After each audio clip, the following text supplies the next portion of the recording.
믿음으로 사는 삶 오늘 18번째 시간입니다.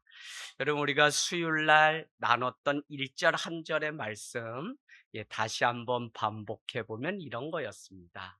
우리는 꼭 주님 앞에 물어야 될 질문이 한 가지 있는데 믿는다는 것이 무엇인지 내가 믿는다고도 얘기하고 못 믿는다고도 얘기하는데 무엇을 믿는다고 지금 우리는 말하면서 신앙생활하고 있는지 그 중에 제가 한번 좀 생각해 보자고 했던 것이 정말 우리가 하나님 창조주 구원자 그분을 믿는 그 믿음이 있는가 하면 내가 이런 분이라고 상정해 놓고 난 이런 하나님에 대한 기대와 이상을 가지고 기도하고 예배하는 그분을 우리는 믿을 때가 있어요.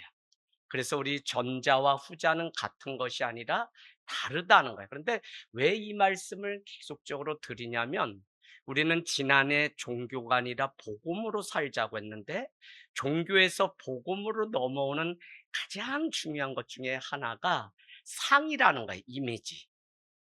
하나님은 전지전능하다, 뭐 무소부재하시다, 우리가 이런 상이 다 있는데 그 상이 이미지가 잘못된 채 우리가 믿게 되면 우리는 잘못된 신앙. 그래서 우리가 바른 것을 믿는지 아닌지를 이렇게 구별할 수 있다고 제가 말씀드렸는데 그게 무엇이냐면 내가 주님 앞에 기대하고 이상을 가지고 있는데 그 일이 이루어지지 않으면 실망이나 낭망이나 분노가 우리 가운데 찾아왔다면 우리는 하나님을 믿는 것이 아니라 내가 정해놓고 바라는 바를 믿고 있다는 반증이다. 그렇게 얘기했어요. 이건 작년에도 제가 계속적으로 말씀드렸어요. 그래서 그렇게 믿으면 결국 뭐냐면 하나님을 버릴 수 있다. 왜? 내 기대와 이상과 다르기 때문에. 그래서 우리는 오래 믿음으로 사는 삶에 있어서 좀 더 한번 깊이 우리의 믿음을 성찰하고 돌아봐야 돼요. 그래서 하늘 땅 교회는 하나님이 누구신가 이전에 우리 세교 사랑 나눔을 하면 내가 누구인지. 왜요? 신앙은 하나님만 믿기 위해서 왔다 그랬는데 아니요. 그건 정확한 말은 아니고요. 하나님의 형상을 닮은 지체도 서로 믿고 서로 기대하고 서로 바라고 서로 중보하고 서로 또 격려하고 세우는 다 일이 있는 거지. 교회 오면 그냥 하나님만 믿는 거예요. 그런데 하나님만 믿는다는 분이 하나님만 안 믿어요. 하나님의 말씀만 믿는다는 분이 하나님 말씀만 안 믿는다고요. 심지어는 거룩하게 살아야 돼 하고 거룩을 강조하지만 거룩하지가 않아요. 그래서 여기에 우리가 더 이상 속으면 안 돼요. 내 자신이 정말 말씀, 내 자신이 정말 하나님, 정말 거룩한 삶을 위해서 몸부림치고 있는 삶인지를 우리가 묻고 대답해야지. 그렇지 않으면 우리는 내가 정해놓은 그 잘못된 것을 믿게 돼요. 왜 이런 일들이 생긴다고 말씀드렸냐면 하나님 상에 나의 이기적 욕망을 투여시켜서 내가 이기적으로 바라는 그 하나님을 내가 믿으려고 하기 때문에 잘못돼요. 그렇게 되면 죄송하지만 하나님을 믿는다는 그것이 바알과 아세라 목상으로 바꿔서 믿는 것과 우리가 무속신앙 가운데 삼신할머니를 묻고 무당을 믿으면서 부적 하나 사다 놓는 것과 다르지 않게 돼요. 그래서 저 자신도 계속적으로 하나님에 대한 바른 그 믿음을 가져야 되고, 특별히 우리 개혁신학이라고 하는 리폼도는 다른 게 아니라 오직 말씀이라고 했는데 그 말씀이 목사의 욕심이 투영돼서 막 이렇게 해서 몰고 가는 그게 아니라 바른 말씀이 우리 가운데 전해져야 돼요. 그래서 한국교회 문제점 하면 이것저것 많은 거 이야기해요. 근데 다 무엇이 문제냐면 결국은 지금 보니까 바른 말씀의 해석과 바른 말씀을 전하고 바른 말씀에 따른 하나님을 우리가 믿지 않고 전하지 않는 게 한국교회 가장 큰 문제더라고요. 그래서 올해는 어쨌거나 말씀을 저도 더 준비하고 하나님 앞에 애써 보려고 합니다. 여러분, 우리가 요한복음은 100세가 다 되어서 죽었던 사도 요한이라고 하는 자가 있어요. 그 사도 요한은 뭐 밤모섬에도 가고 뭐 다 해서 이렇게 했는데 그럼에도 불구하고 그는 100세 가까이 살았어요. 그리고는 결론적으로 확정지어서 써놓은 복음서가 뭐냐면 요한복음서라고. 그래서 요한복음 20장 우리가 13절인가 중요했죠. 요한복음을 왜 기록했는지, 그분을 믿고 그분이 영생을 주시는 분이심을 알게 하려고 내가 이 편지를 썼다라고 하는 사도 요한의 전제가 있는데, 그는 다른 것보다도 이런 겁니다. 내가 평생 믿고 지금까지 살아보니 100세가 다 되어서 이제는 내가 결론적으로 확정지어서 말할 수 있는데, 그건 뭐냐면 태초에 하나님이 말씀으로 천지를 창조하였다는 거예요. 그래서 1장 1절이 엄청 위대한 선언이에요. 다른 걸로 지었다고 말하는 게 아니라 말씀으로 지었다는 거예요. 우리는 창조하면 무에서 유를 창조했다고 흔히 말하는데, 그런 차원이 아니라, 무가 아니라 원래 세상은 뭐가 먼저 있었냐면 말씀이 있었고, 그 말씀으로 세상을 창조하였다는 이 놀라운 선언을 오늘 사도 요한은 우리에게 들려줘요. 그런데 그 말씀이 뭐냐면 바로 예수 그리스도고, 그 말씀이 복음으로 오신 구원자요 창조자요 성령이신 예수 그리스도이심을 우리에게 결론이다라고 오늘 이렇게 외쳐서 말씀하고. 여러분, 1장 1절 창세기 1장 1절 하나님이 태초에 하나님이 천지를 창조하셨다라는 것을 우리 사도 요한은 말씀으로 천지를 창조하셨고, 말씀은 곧 하나님이고, 창조할 때 그때의 말씀 옆에 하나님이 함께 계셨다라고 1장 1절은 우리에게 말씀하고, 2절에는 그가 태초에 하나님과 또 함께 계셨다. 그래서 함께라고 하는 단어가 계속 나오는데, 제가 지난주에 이런 말씀 드렸습니다. 우리 사람의 한계는 뭐냐면 말과 존재가 같지 않다는 거예요. 우리 존재가 말한 대로 살지 못하는 대로 믿음으로 살겠다 그랬지만 살지 못하는 한계가 우리에게 있다고요. 그런데 오늘 주님은 말씀으로 창조하시고, 말씀과 함께 누가 계셨냐면 하나님이 함께 계셨다. 그래서 이게 뭐 다른 게 같다는 의미가 아니라 말씀이 곧 하나님이시다, 이 함께라고 하는 이것. 그러니까 뭐예요? 성실하신 하나님은 누구냐면 자기가 하신 말씀대로 언약대로 지키시고 이루신 그 말씀의 하나님이 바로 정확하신 분이에요. 그래서 우리는 그분을 믿고 그분을 따라갈 때 우리의 삶에 회복이 있고, 그분으로 인해서 다시 사는 은혜가 우리 가운데 있다는 거예요. 여러분, 그러니까 오늘 1장 1절 말씀은 요한복음의 대선언, 이제 계속 예수 그리스도가 누구신지를 요한복음은 소개하려고 3장에 가보면 나는 쇠해야 되고 그는 흥해야 된다라고 하며 세례 요한은 자기의 역사를 이제 무대 뒤에 없어지게 되고, 오직 예수 그리스도만 3장부터 빨리 드러내요. 왜? 사실 당시에 많은 사람들이 누구를 먼저 쫓아다니고 메시아로 여겼냐면 세례 요한을 더 크게 여겼지만, 세례 요한은 나는 그가 아니라, 나는 그가 아니라, 나는 그가 아니라 라고 계속적으로 자기 부정을 통해서 나는 세해야 되고 예수 그리스도 흥해야 되고, 다만 성령이 나에게 하신 약속은 뭐냐면 성령이 누군가의 머리 위에 임하면 그는 영원한 그 세례를 베푸실 자이기 때문에, 그가 구원자이기 때문에 그렇게.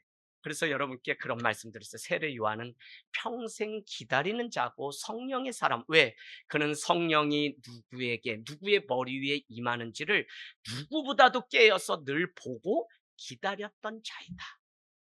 그러나 세례 요한은 오늘날 많은 일들이, 마지막에 어려운 추태스러운 일들이 일어나는 것과 달리 일평생 자기 비하, 자기 내려움을 연습하였기 때문에 그는 3장에 나는 쇠하는 것이 하나님의 뜻이라고 선포하고 내려왔다고요.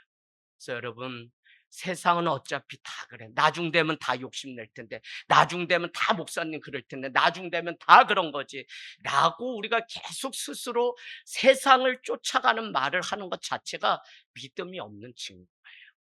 그래서 어렵지만 그때 변질되지 않기 위해서 지금도 계속 몸부림치는 삶을, 이건 목회자뿐만 아니라 우리도 예수 그리스도를 마지막까지 인정하는 삶을 살기 위한 몸부림을 지금 연습해야 돼요. 그래서 우리 이 요한복음은 결국 누구를 드러내려고 하냐면 예수 그리스도, 그분을 드러내려고 우리에게 이 말씀을 한다는 거죠. 여러분, 로마서 1장 4절 다시 가서 여러분은 중요하게 보셔야 됩니다.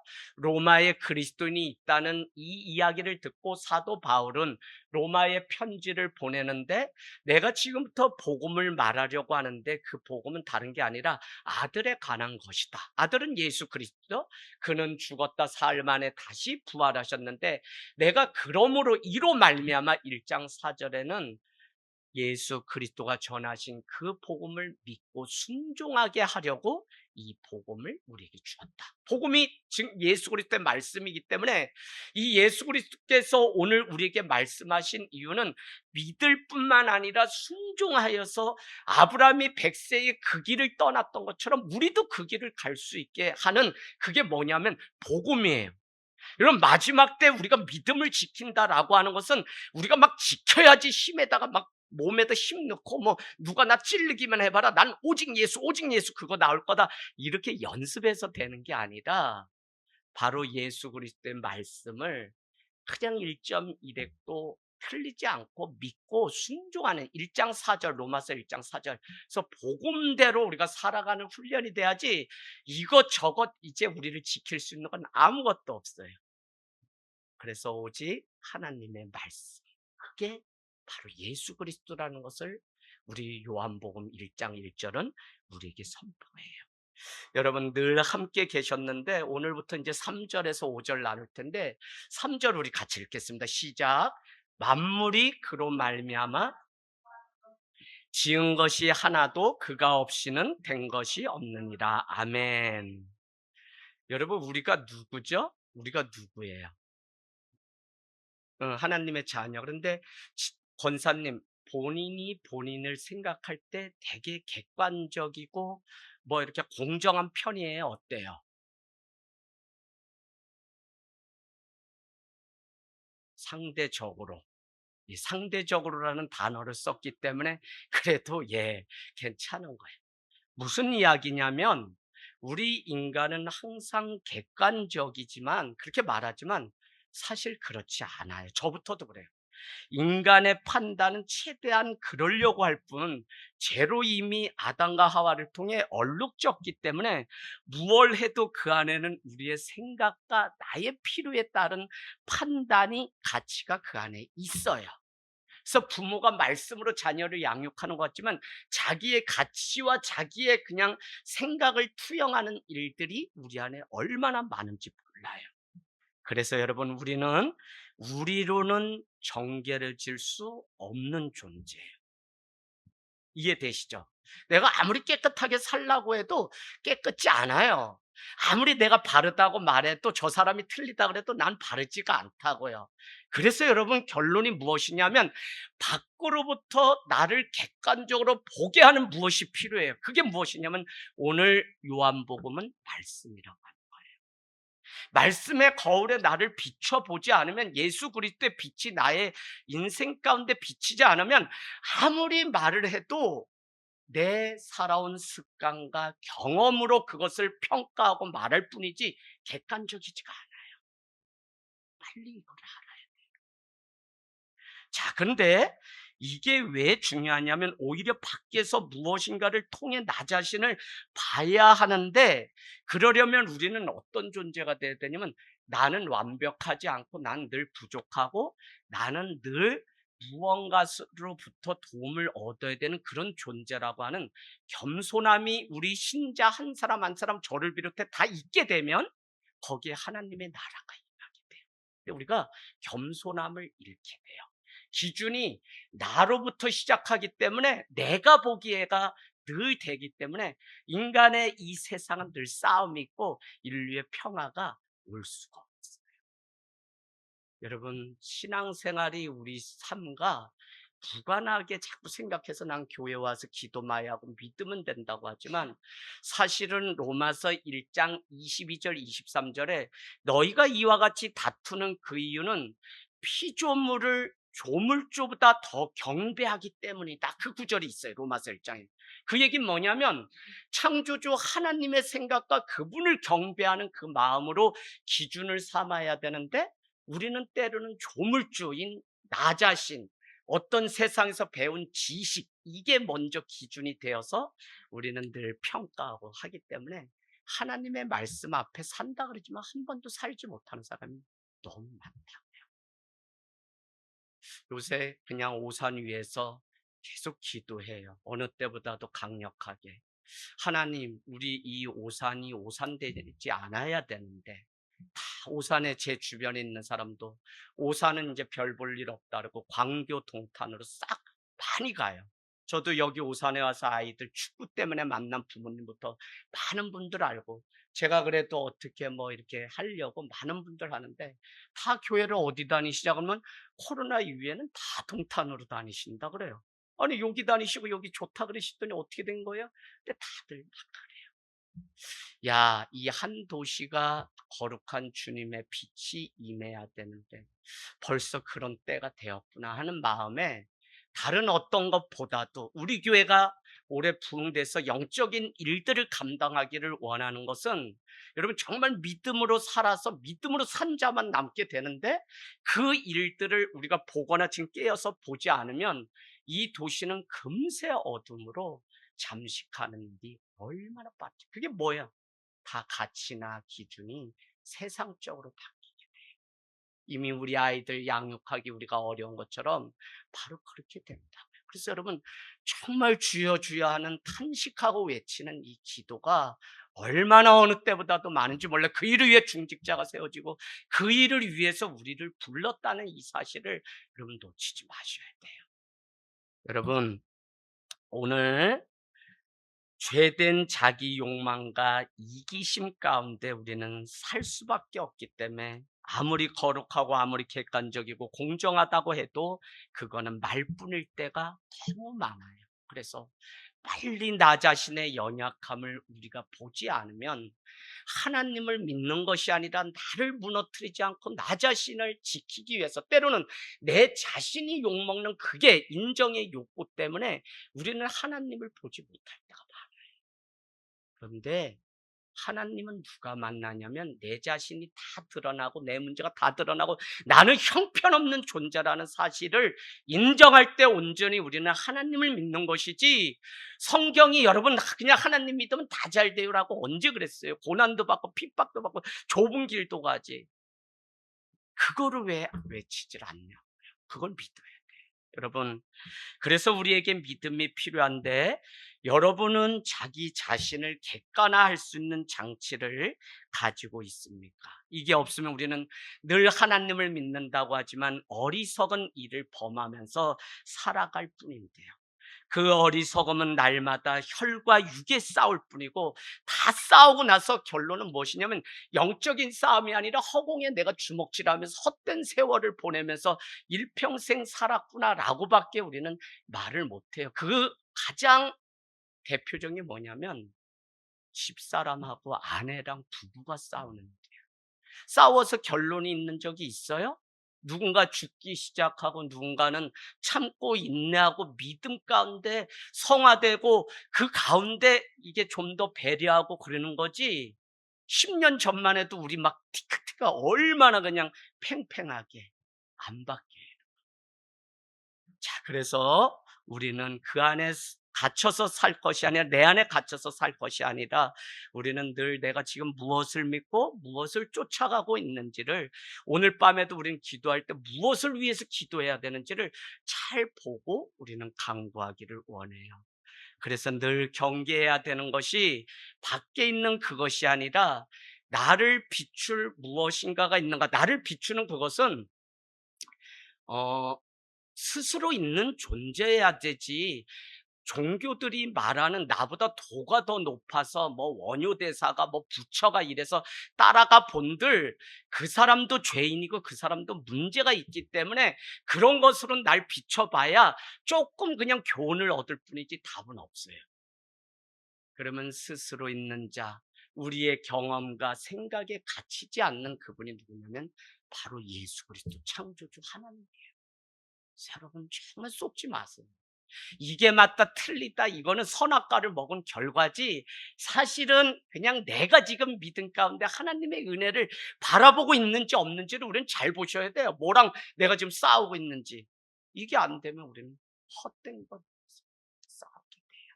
여러분, 우리는 깊이 생각해 봐야 되는데, 오늘 3절 말씀 그러잖아요. 세상 모든 만물이 말씀으로부터 나왔다.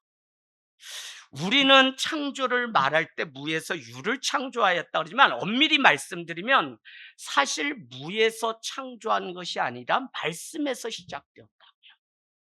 그렇기 때문에 오늘 3절 말씀, 만물 중에 말씀 없이 형성된 것이 아무것도 없다는 선언이에요. 이것이 왜 중요하냐면, 모든 이 땅에 있는 만물, 교회 다니는 뭐 그 성도만 아니라 모든 만물에는 하나님의 신성이 깃들어져 있다고요. 근데 그거를 아는 사람과 그렇지 못하고, 그걸 알고 하나님을 믿고 예배하는 사람이 있는가 하면 아닌 사람이 있어. 그걸 어떻게 하냐면, 아무리 교회를 안 다녀도 그 안에도 뭐가 있냐면 천사의 얼굴이 있어요. 하나님이시구나. 그런데도 아무리 교회를 다녀도 악의 탈이 또 그 안에 있어요. 그러니까 이게 뭐냐면, 만물이 다 하나님의 말씀으로 지어진 증거인데, 우리가 그 안에는 선도 있고 악도 있다고요. 그래서 어떻게 우리가 살아가야 되냐면, 만물이 다 말씀으로 지어졌기 때문에 우리의 삶의 회복 질서는 결국 말씀 앞에 설 때만 우리의 삶이 이 질서대로 돌아가는 것이지, 그렇지 않으면 나 자신도, 목회자인 저 자신도 악도 있고 선도 있고 같이 있어요. 그거를 그냥 자기 이기나 어떤 편리에 따라서 요렇게 저렇게 이용하는 데만 능한 게 사람이지, 이 아주 뺀질뺀질한 인간이 사람이지 도리가 없어요. 그래서 이걸 빨리 깨달으면 하나님 앞에 더 깊이. 저한테 수요일날 제가 문자 받고 너무 빵 터졌어요. 정말 그냥 형편없는, 싸가지가 없는 저를 이렇게, 목사님 오늘 두들겨 주셔서 감사합니다. 1년에 한 번 이런 문자가 올까 말까 하는데, 생각지도 않은 분이 문자를 한밤에 줘서, 그래서 제가 뭘 또 거다가 뭐가 그랬냐라고 물으면 또 제가 실망도 할 수 있고 여러 가지가 있기 때문에 아멘 이러고 그냥 답했어요. 근데 어쨌거나 도전은 뭐냐면, 말씀이 임하면 내 자신이 무엇을 가지고 사는 자인지 비로소 이제 보게 돼요. 그래서 여러분, 말씀이 너무 중요한데, 자, 그래서 우리는 말씀이 세상을 창조하였다는 그것은 말씀이 얼마나 큰 에너지와 폭발력, 이 능력을 가지고 있는지를 말해주는데, 가령 우리라고 하는 존재, 나라는 존재도 누군가가 한 그 말 때문에 감정이 다 고갈되기도 하고, 또 그 말 때문에 내 인생이 다시 살아나기도 하는 것처럼 말이라는 게 위력이 있어요. 저는 제가 복음의 능력을 경험하고 나서 나의 기준이 하나님으로 분명하게, 말씀으로 분명해지니까 더 심플해지더라고요. 저도 걱정 많고 염려 많고 잘하려고 그리고 인정받던 사람이고, 누구 가슴 아프게 하면 잠을 못 자는 그런 성격이 부모님 때부터. 그런데 어느 날부터 이 모든 걸 하나님께 말씀에 그냥 맡기게 되니까 평안해요. 그러다 보면 문제가 또 이렇게 해결되는 일들이 많이 경험했어요. 그동안 15년 동안 개척에서 이런저런 일 있을 때마다 하나님이 해가 가면 갈수록, 더 복음을 알면 알수록 제 삶이 단순해지고, 그냥 주님이 하신다 그랬으니 주님께 맡기고 하는 믿음. 물론 제가 해야 되는 부분은 또 열심히 하죠. 그럼에도 불구하고 그 모든 것을 하나님께 맡기는 믿음이 생겼어요. 여러분, 사람의 말에 있는 엄청난 그 에너지에 제가 좌우하지 않는다는 거죠. 다만 복음을 알지 못하는 게 안타까울 때가 너무 많고, 제 자신이 그렇게 살지 못할 때가 너무 안타까울 때가 있어요. 그런데 오늘 기쁠 때도 우리는 예배하고 슬플 때도 우리는 예배해요. 우리는 실패와 낭만과 절망 가운데서도 예배하는데, 그 예배해야 되는 분명한 이유를 복음에서 찾게 되니까 이제는 흔들림이 없어요. 그게 뭐냐면 요한복음 3장 16절 하나님이 세상을 이처럼 사랑하사 독생자를 나를 위해 주셨다는 그것. 그래서 내가 힘들어요, 어려워요, 다 잃었어요, 혼자예요. 그래도 하나님 앞에 광야에서 그냥 예배하겠다고 하는 결론이 무엇이냐면 하나님이 제약이 나를 이처럼 사랑하시기 때문에. 오늘 여러분 저 때문에 오셨다면 잘못 온 거예요. 이제는 우리의 믿음이 한층 자라야 되는데 그 근거가 뭐냐면 하나님이 나 송주를 사랑하고 나 주원이를 사랑하고 나 혜자를 사랑해서 그것 때문에 예배하고 그것 때문에 주님 앞에 말씀 앞에 나와야 되지, 그렇지 않아요. 여러분 결국은 기도하고 예배하면 단순해지고 문제가 해결되는데 환경이 바뀌고 여건이 바뀌고 문제가 바뀌었다고 우리는 간증하는데 뭐가 바뀌어야 되냐면 복음, 말씀 앞에 우리가 서면 결국 내 자신이 이렇게 바뀌었다, 변화됐다고 하는 그 간증이 세상을 울리는 힘이에요. 이게 우리 안에 점점 많아지지 않으면 교회는 그 빛을 잃게 되고 성도는 성도가 아니라 거룩한 성인데 성도가 안 돼요.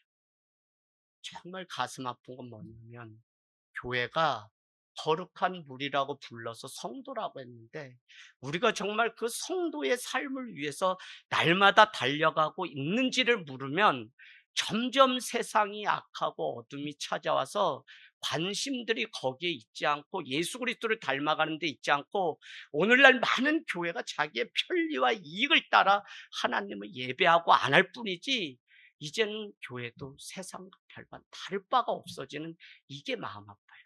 우리 아이들이 교회 안 오고 세상에 빼앗긴 그게 마음 아픈 게 아니라 이 자리에 있는 우리가 온전한 하나님을 바라보지 않는 이게 마음이 아플 때가 너무 많아요.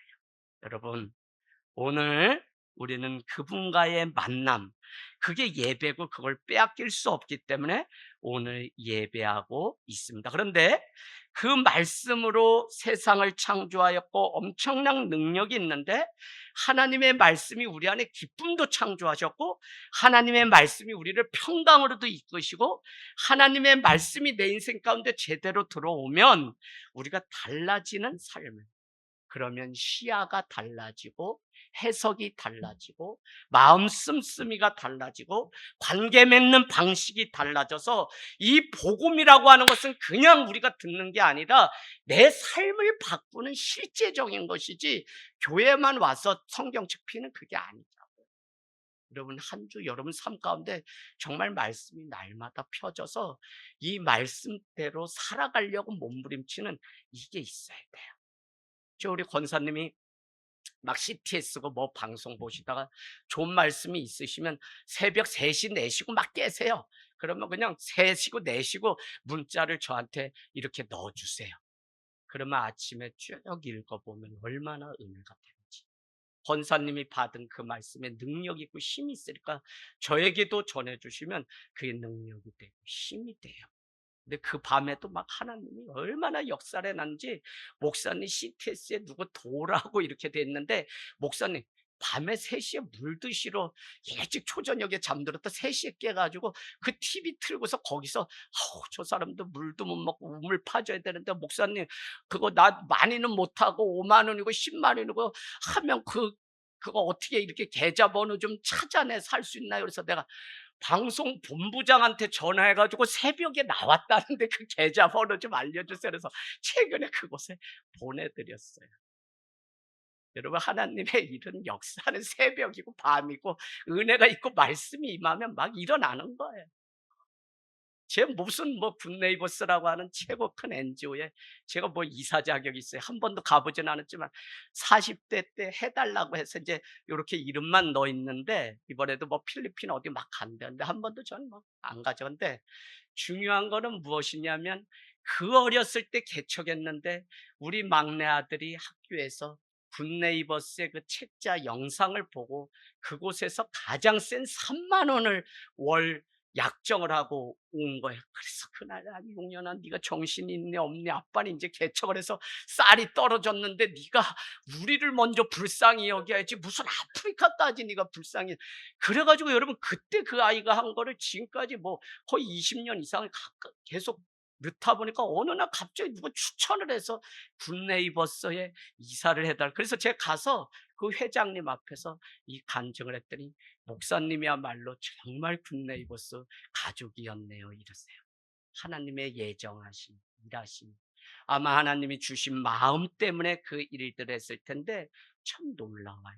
여러분, 저는 하늘 땅 교회가 뭐냐면 다른 거 자랑할 건 없어요. 분명한 건 말씀으로 하늘 땅 교회도 하나님이 창조하셨고 오늘 여기에 있는 우리도 하나님이 말씀으로 창조했다. 왜요?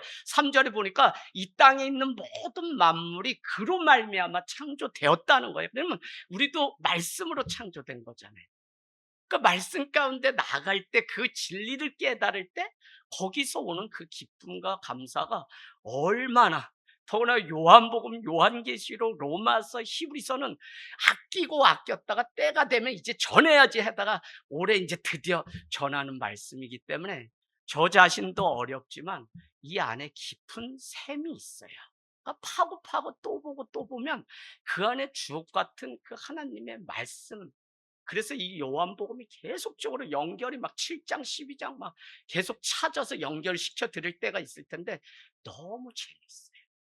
여러분, 오늘 그 말씀이 우리를 예수님의 몸으로 지체로 세워간 거예요. 그래서 모든 만물이 말씀으로 지어졌다고 하는 이것이 비로소 하나님의 말씀을 따를 그것이 이게 되게 하는 거예요.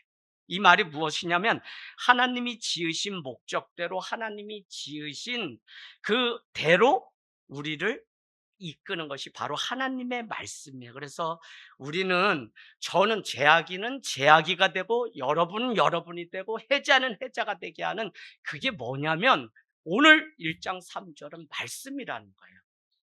오늘 우리 이성기 집사님 때는 하나님이 부르시고 하나님이 지으시려고 하는, 영어에도 이스로 되어 있는데 그것이 되게 하는 그 힘이 뭐냐면 바로 말씀.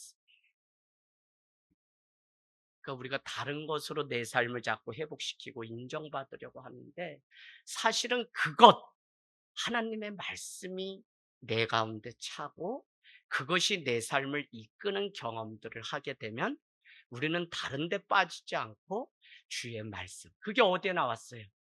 하나님의 일은 그럼 무엇입니까? 라고 요한복음 6장에 물었죠. 그랬더니 너희는 썩을 양식을 구하지 말고 영생에 이르는 것을 구하라. 이것을 이미 너희에게 줬는데 그러면 하나님의 일은 무엇입니까? 라고 물었더니 6장에 뭐라 그랬어요? 여러분 말씀 기억나시나요? 6장, 너희가 나를 따르는 것은 표적 때문이 아니라 배부른 까닭이라 그러는데 6장 29절에 보니까 내 일은 다른 게 아니라 하나님께서 보내신 일을 믿는 것이 하나님의 일이라. 그러니까 여러분 우리가 해야 되는 건 뭐냐면 하나님의 일을 해야 되는데 그게 요한복음 9장에는 이번 주에 눈먼 소경의 이야기를 뭐라 그랬어요? 너희는 일을 하고 싶어도 일할 수 없는 밤이 오는데 낮과 같은 때에 일을 하라라고 하면서 그 사람들이 저가 죄를 지은 게 자기의 죄 때문입니까? 아니면 조상의 죄 때문입니까? 이럴 때 9장에 가보세요. 뭐라 그러냐면 그에게도 하나님이 하시고자 하시는 일이 있다 그랬어요. 요한복음에 여러분 계속 보면 하나님의 일에 대한 것이고 하나님 나라에 대해서, 그래서 하나님의 나라는 부족함이 없기 때문에 포도주를 가능케 하시는 것도 예수 그리스도가 했다는 거고 눈먼 자가 실로암에서 눈을 뜨게 하는 것도 이 세상의 의사가 하는 게 아니라 하나님이 하셨고 그게 하나님의 나라예요. 그런가 하면 왕의 신하의 아들이 병들어 다 죽게 되었는데 여러분 그 가정이 하나님의 나라가 온전한데 아들이 죽어가고서야 그게 무슨 하나님의 나라입니까? 그 아들을 살리고 온전케 하는 게 바로 예수 그리스도, 그 7가지의 표적이 요한복음에 기록됐어요. 근데 그 표적은 결국 예수 그리스도가 하신 일이라고 우리한테 말씀하시고 오늘 우리가 해야 되는 하나님의 일은 하나님이 보내신 이 예수 그리스도를 믿고 아는, 그 믿음이 얼마나 중요한 것인지 우리에게 말씀해요.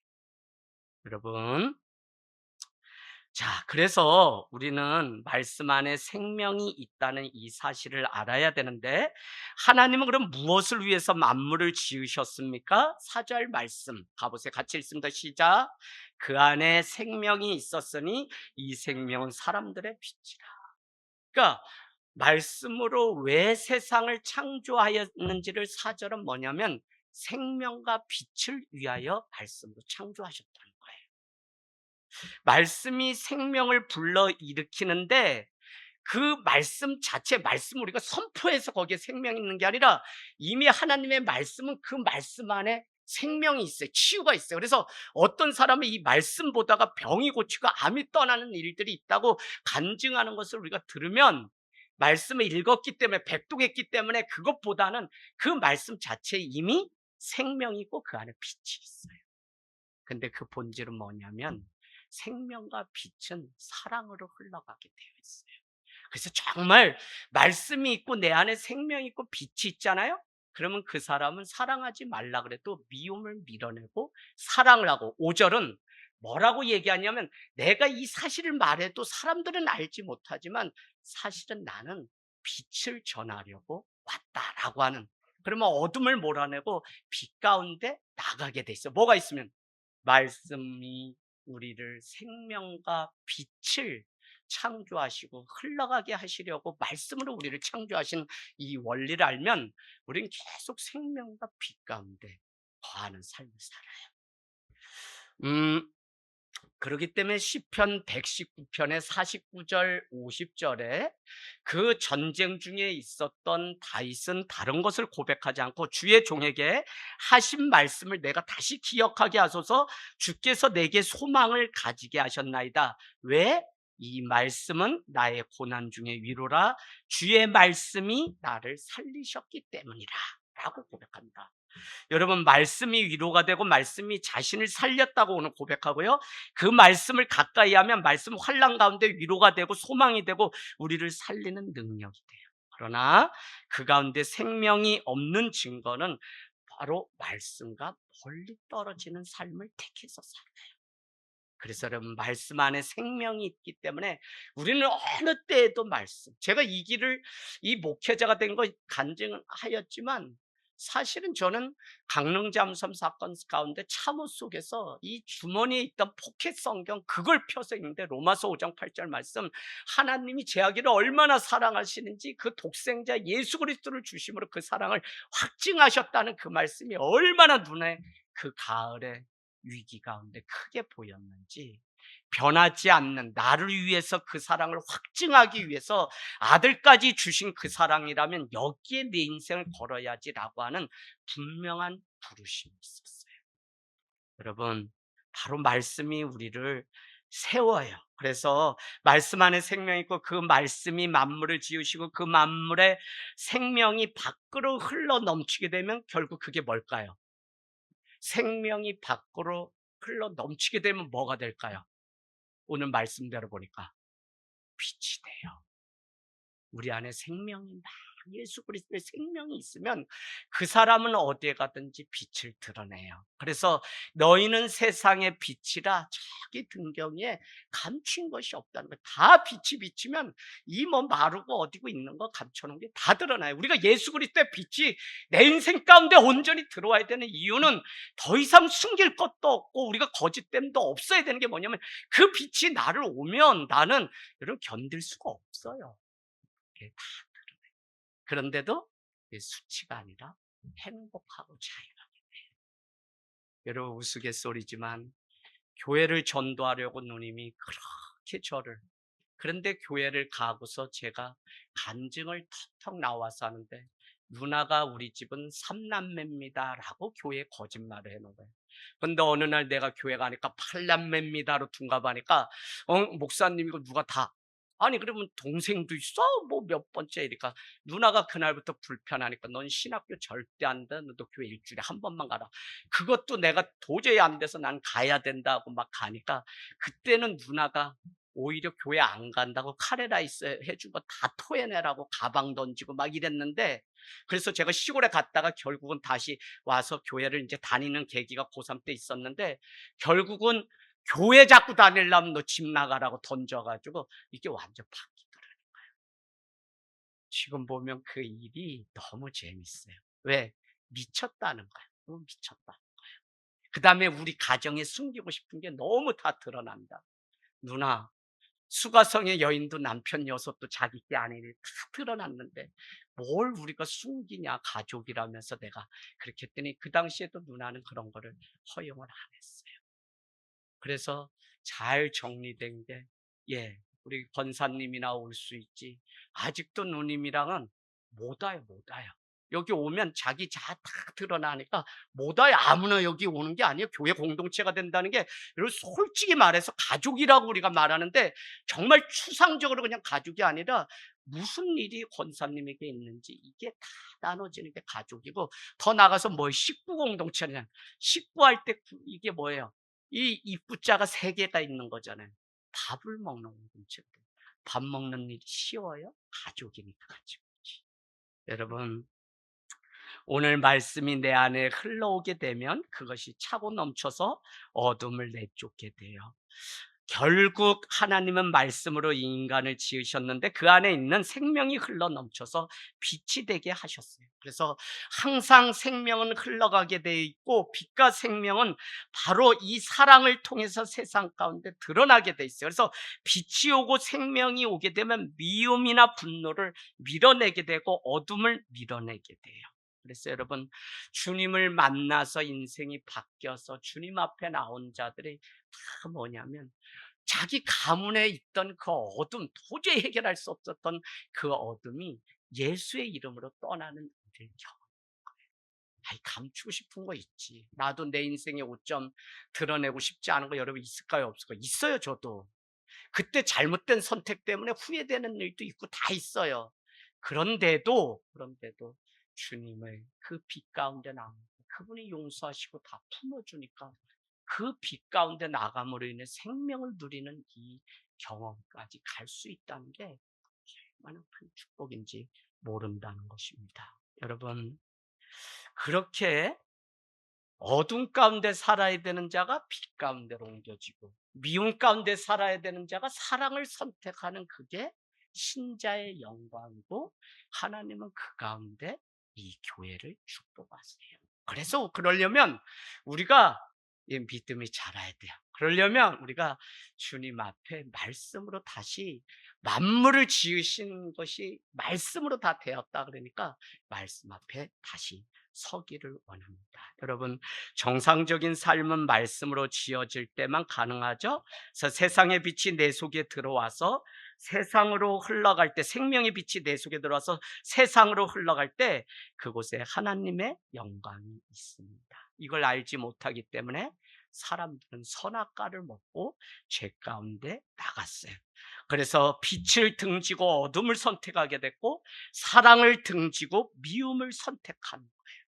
그런데 하나님은 그때도 우리에게 말씀하세요. 5절 같이 읽고 마칩니다. 시작. 빛이 어둠에,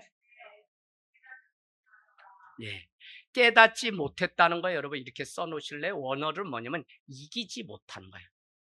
어둠은 빛을 이기지 못하더라 라고 하는 것이에요. 여러분, 절대 어둠은 이 빛을 이길 수가 없어요. 어둠은 아무것도 아니라고. 제가 얘기해 볼게요. 빛이 있을 때 어둠은 결코 이길 수 없는데, 지금 이 불을 끄면 어둠이 옵니다. 그러나 우리는 어둠이 온 것이 아니라, 어둠은 단지 빛이 없을 때 나타나는 현상이에요. 이해되시나요? 자, 그런 면에서 어둠은 강력한 에너지가 못 돼요. 빛, 말씀은 강력한 에너지라서 그 말씀 따라 우리가 살아나고 회복하고 위로하고 나를 살리셨다고 다윗이 고백한 것처럼 되는데, 아니에요. 단지 이 어둠은 힘이 없어요. 단지 빛이 없을 뿐이에요. 그러면 빛이 오면 어둠은 즉시 물러나게 되어 있는데, 그런데 어둠이 빛을 물러가게는 못해요. 어둠이 빛을 물러가게는 못해요.